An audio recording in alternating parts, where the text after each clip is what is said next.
Hello students and welcome to the lecture. So students, as we know that we are covering the static economics, all right? And in the last lecture, what we have did or what we have done basically, we have completed the monetary policy, right? Okay. This is the topic what we have finished in the previous lecture, just immediate lecture you can say, all right? And we have discussed the various facts and figures regarding the monetary policy. All right. So basically in this lecture, what we are going to do in the previous lecture, also I had told you about it that we are going to start the discussion about the fiscal policy. Okay. This is the topic what we are going to discuss in this particular lecture. All right. And when we talk about the fiscal policy, then basically we have these topics which we are required to be covered of, like the overview, we will see about it thereafter. Like the government spending, we will see, like the taxation, we will see, like the deficits and the surplus, we will see, like the counter cyclic, we will see, okay, income redistribution, we will discuss, public debt management, we will discuss, long term planning, we will see, political consideration, we will see, coordination, we will discuss, and the summary part, we will discuss in that. All right. So right now you can see that there are so many things what we are going to discuss. Okay. So I hope that you have mentally prepared for this lecture because I hope that you have revised the previous lecture. If you haven't revised the previous lecture, you will face little bit difficulty in understanding the facts. Why? Because in the previous lecture also, I had told you one thing, that the fiscal policy and the monetary policy. Okay. So the fiscal policy and the monetary policy, they both are interconnected. Okay. And how? I will tell you in this lecture only, that how they are interconnected with each other. Okay. So let's first begin with the fiscal policy overview. Okay. Overview part is there. So fiscal policy is a crucial component of a government's economic management strategy, involves the use of government spending, taxation, and borrowing to influence and stabilize the overall health and performance of an economy. Okay. So here you can see the spending, the taxation, and borrowing. We just keep this thing in your mind. I will tell you in this lecture only that what do you mean by this. Okay. Thereafter, what we have, fiscal policy aims to achieve various economic goals, including economic growth, price stability, full employment, and the income distribution. Okay. Now, come to the main point to be discussed of. Okay. So basically, if we talk about these two policies, one is the monetary policy. Okay. Second is the fiscal policy.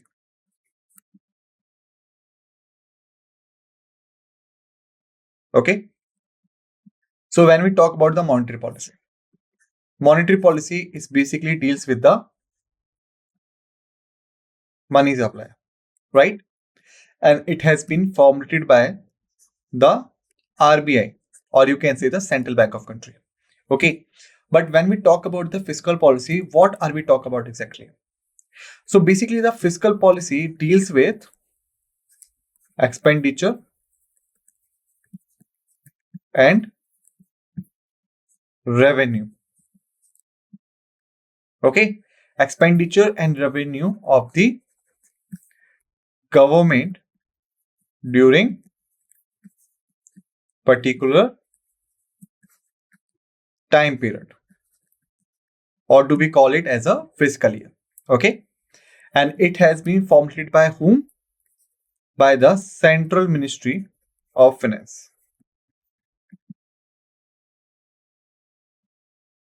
Okay.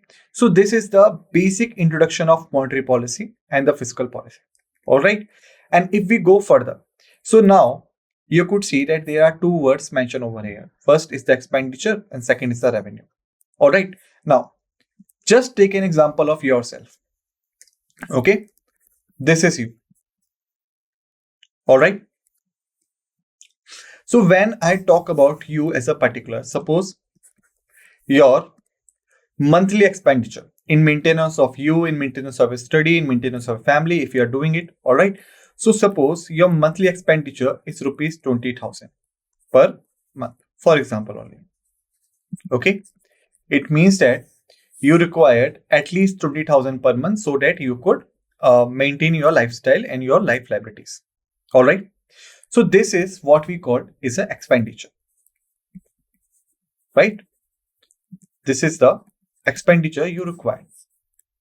Okay. So from where you will get this money? From where? This will be your revenue part. It may be your salary, your wages, your business income, rental income, whatsoever you can call. All right. So basically, you will fulfill this demand from your revenue only. All right. The same thing happen with the government. Okay. Like if I'm talk about this particular, then please mention or please keep this thing in your mind that basically we having Article 112 in the Indian Constitution. Okay. This 112 basically deals with an important aspect. What do we call it as a annual financial statement. Okay. Annual financial statement. All right. And in the local language or in the general terms, we also called it as a budget.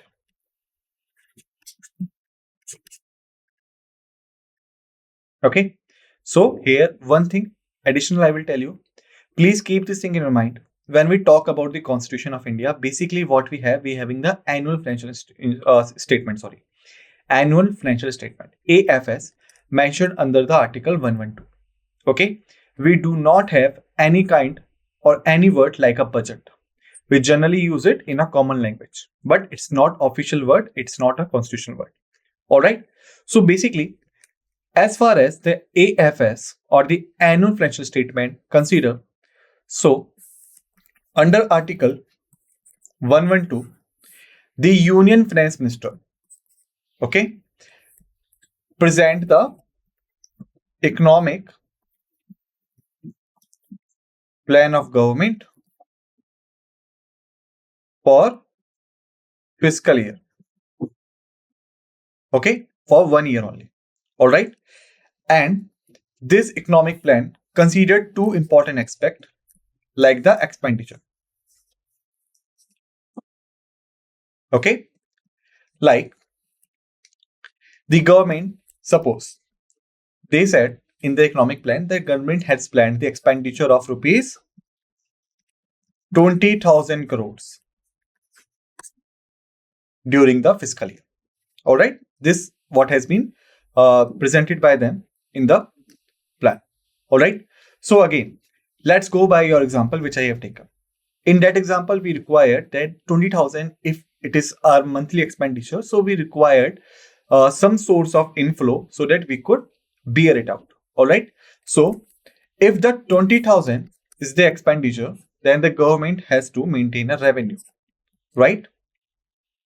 And the revenue is basically of the two types, the taxation and the non-taxation. Okay. So if we talk about this type of revenue, then there are so many other sources also, but we will discuss about it when we will have a discussion on the taxation part. Till then, what I'm just trying to explain you is the basic overview of the topic so that you could find yourself at a better place when we will discuss this. All right. So the government will arrange rupees 20,000 crores from the revenue part so that they could spend it during the fiscal year. All right. So this is the picture of the topic what we are going to discuss. All right. But here also we will discuss about the monetary policy, dependence upon which upon the fiscal policy, like how it's affect the monetary policy also and how the monetary policy affects the fiscal policy also. For this, we have to understand the economic cycle. Like we have the household, okay? Thereafter, we have the businesses, okay? Then we have the government. All right. So, first flow, okay? Now the second flow.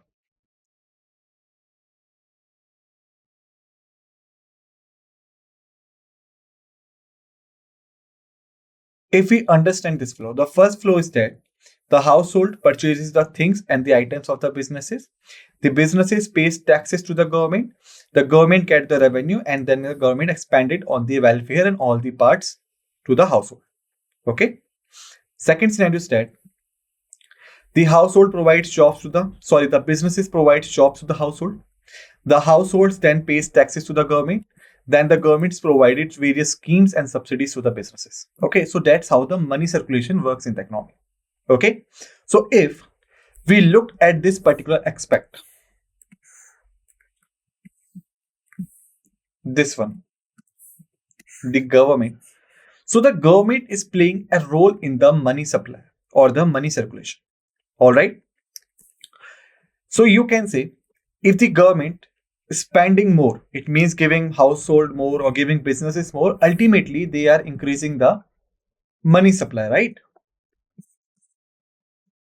Similarly, if they are not spending more in their fiscal policy, so they are reducing the money supply. Okay, so that's how the fiscal policy affects the monetary policy. Got it?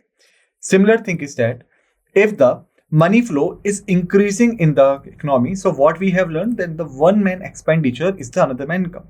So automatically the government will get more and more money as a form of taxes or whatsoever you can say. All right, so that's how the things work.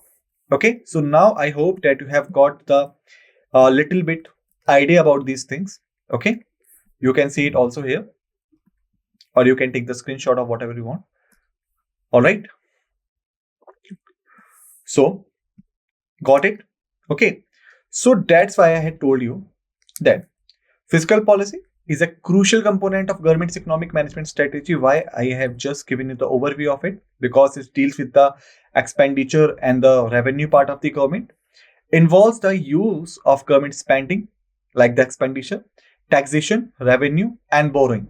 Okay, what do you mean by the borrowing? Let me tell you in the government spending part. Okay, and then we will understand it better in the deficit and the surplus part. All right, now finishing this overview part, now we have to move to the government spending. Okay, so one of the primary tools of fiscal policy is government spending. Government allocate funds to various sectors, programs including infrastructure, education, health, defense, and social welfare. All right. Suppose under Article under Article 112, what we have discussed? We have discussed that the Union Finance Minister is responsible to present a AFS, annual financial statement, in the Parliament. All right, and this clarifies that the government is going to expand on these sectors. All right. So basically, when this happen, okay, so government has to mention all these sectors. Like you can say, suppose, as per the AFS, the government is going to spend rupees 1,000 crores, for example. Okay, so this is the total expenditure that the government is going to spend 1,000 crores. Okay, but if we look at the economy carefully, what we will see that the economy having so many sectors. All right, like the sectors we have the healthcare sector. Okay, we have the tourism. All right, we have the education. All right, we have automobiles. Okay, we have the housing sector. All right, and so many others. Got it? So basically, when we go by sector, then what we have to see? We have to see that which sector has been allotted how much. All right, like if we talk about this, 1,000 crore total expenditure. Health sector, 300 crores. Okay. Tourism sector, 200 crores. All right. Then education sectors, again 200 crores. Okay. Thereafter, automobiles having 150 crores. Okay. And then the housing having 150 crores. So if you sum up all these value, you will get 1,000 crores. Okay. So the total expenditure is the 1,000 crore. But when we start going by the sectors, and we have seen that basically we have the 5 sectors in this example, and we can see that when we go by the sector by sector, we get to see that how many sectors are basically have been allotted how much. Okay, healthcare 300 crores, tourism 200 crores, education 200 crores, automobiles 150 crores, housing 150 crores. Okay, so this type of you can say this type of things have been mentioned in the AFS or the annual statement about the government spending. Increasing government spending can stimulate economic activity, create jobs, and promote economic growth, especially during periods of economic downturns or recession. All right. For example, you can say, suppose if we consider two sectors again, like healthcare, okay, like tourism, okay, like education, all right, like automobile, okay, and the last one we have the housing sector. All right. So suppose these sectors spending is totally depend upon the economic conditions of these sector. For example, let's see, suppose the healthcare is doing well. So healthcare will receive how much? Rupees 300 crores. Okay. But the tourism has been affected badly. So the tourism right now is getting more attention from the government. So rupees 500 crores have been allotted. Okay. Similarly, the government wants to increase the quality of the graduates in the Indian country. So that's why they had increased the education sector expenditure. So right now it's about 300 crores. Okay. Previously it was also 300 crores. So right now it's about 600 crores, for example. Okay. Like the automobile, government see that the automobile performing well. So 150 crores is the previous one. All right. But when it's come to the housing, again, government find out that the housing sector is having some trouble. So 200 crores they have been allotted it. Okay. So this is the scenario. All right. Previously, the values were 300 crores. Okay. Thereafter, 200 crores. All right. 300 crores or 200 crores, basically, you can say. All right. 150 crores. 150 crores. Okay. So these were the previous values. These were the current one. If we go by this now, all right, and if we sum up the areas, so basically what values we will get? This was rupees 1,000 crores. All right. But if we sum up all these values, so 600, 3, 900, 14, 14, 16, 17 or 1750.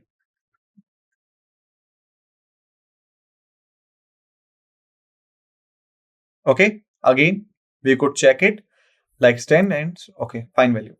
So you can see that previously the government was spending how much? 1,000 crores. But right now the expenditure has been increased by how much? Has been increased by the rupees 750 crores.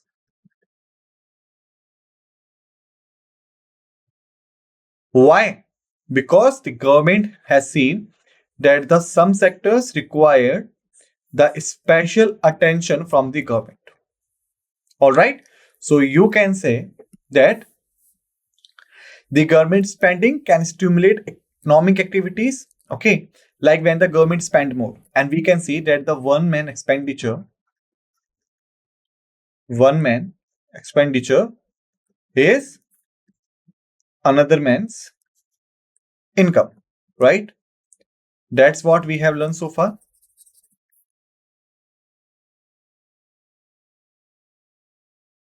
So here we can see it also. When the government is doing the expenditure, it means that these sectors getting the income. And when these sectors and this sector businesses is getting the income, they will do expansion. And when they will expand, then they got the more and more opportunities to employ people. All right. So that's how the system works. Got it? Now, let's move forward. Thereafter, what we have the taxation part. Okay. Let's deal with this. So when we talk about the taxation, taxation is another critical element of the fiscal policy.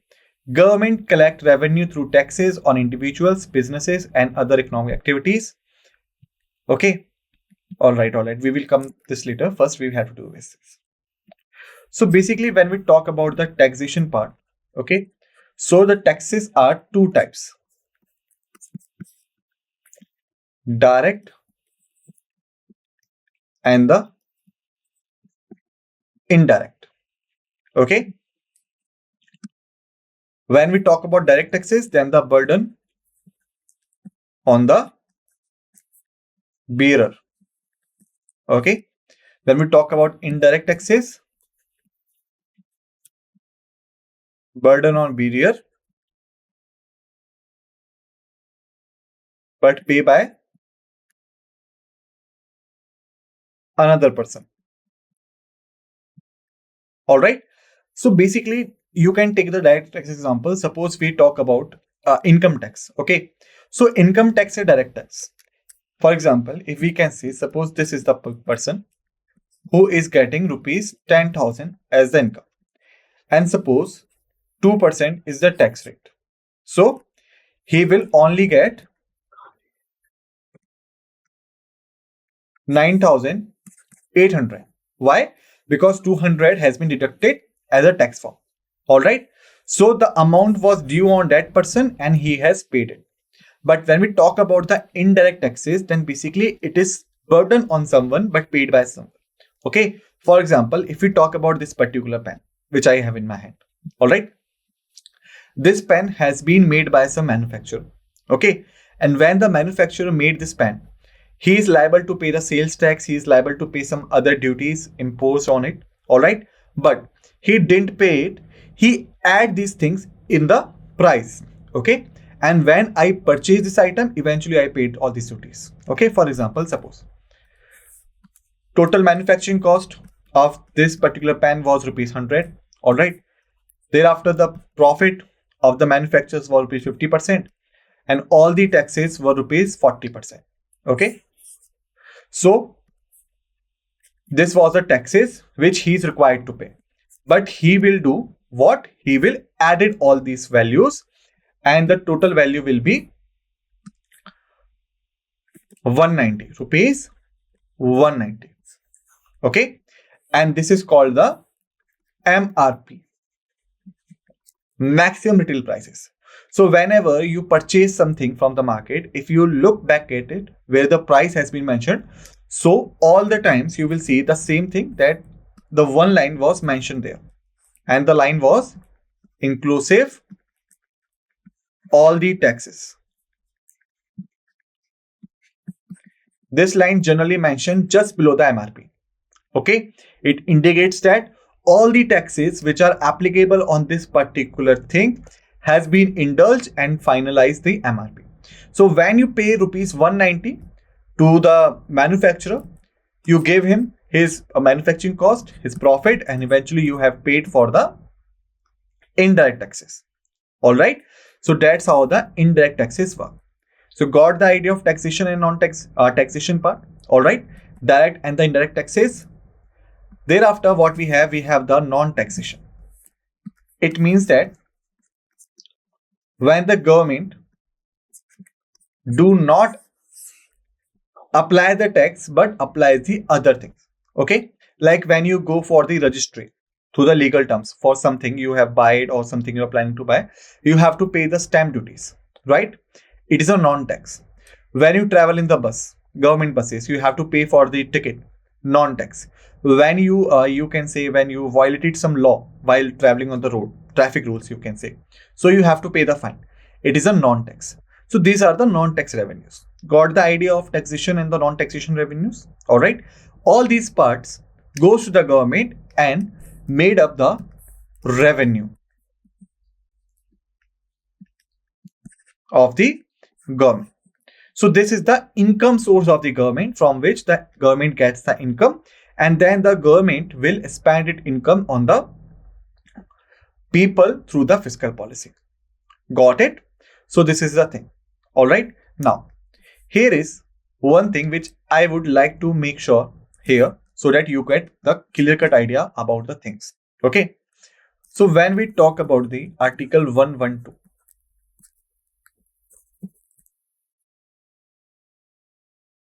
Articles 112. Okay. So Article 112 deals with the annual financial statement, right? And we have discussed that it's a budget form. Okay. Similarly, there are two things also which we need to discuss. The first thing is money bill. Okay. Thereafter, appropriation bill or appropriation bill. Okay. Please check out the spelling. All right. Appropriation bill. All right. So the money bill is basically deals with the expenditure part. Okay. And the appropriation bill generally deals with the taxation part. All right. So when the money bill presented, the government basically explained that how much they are going to be expanded of. All right. You can say, suppose in the example we have discussed that the government is going to spend rupees 1,750 crores. Okay. So this amount will be mentioned in the money bill. All right. And also this amount's bifurcation, like the health sector will get this amount, then the tourism sector will get this amount, and the other sectors will get this amount. All this kind of information has been mentioned in the money bill. Okay. Whereas the appropriation bills deals with the taxation part. All right. The government suppose has decided that they will earn rupees 1,500 crores from the taxes. Okay. So from which sector they will get this much of tax, how many tax rates they have changed, all these kind of things have been mentioned in the appropriation bill. All right. So keep this thing in your mind. Money bill deals with the expenditure part and all the things mentioned in the expenditure chart. Whereas the appropriation bill deals with the taxation part and all the things have been mentioned here. All right. First, the money bill passed by the parliament. Thereafter, the appropriation bill passed by the parliament. Passing of both these bills are very, very important for the passing of budget, or you can say annual financial statement for that particular fiscal year. All right. And remember one thing, if the government, sitting government is not able to let pass the money bill in the parliament, then the government has to resign. Government has to resign. Keep this thing in your mind. All right. And there are other things also about the money bill. First is only could be presented in the Lok Sabha. First point. All right. Whereas speaker decides the money bill, where the bill is money bill or not. All right. Thereafter, if it has been passed by the Lok Sabha and goes to the Rajya Sabha, Rajya Sabha could not fail the bill. Okay. Third or fourth point is that the money bill non-passage or non-passing means government has to resign. So these are the some points which I required you to be noted down. All right, Lok Sabha only could be presented in Lok Sabha. The Speaker of the Lok Sabha decided that whether this is a money bill or not.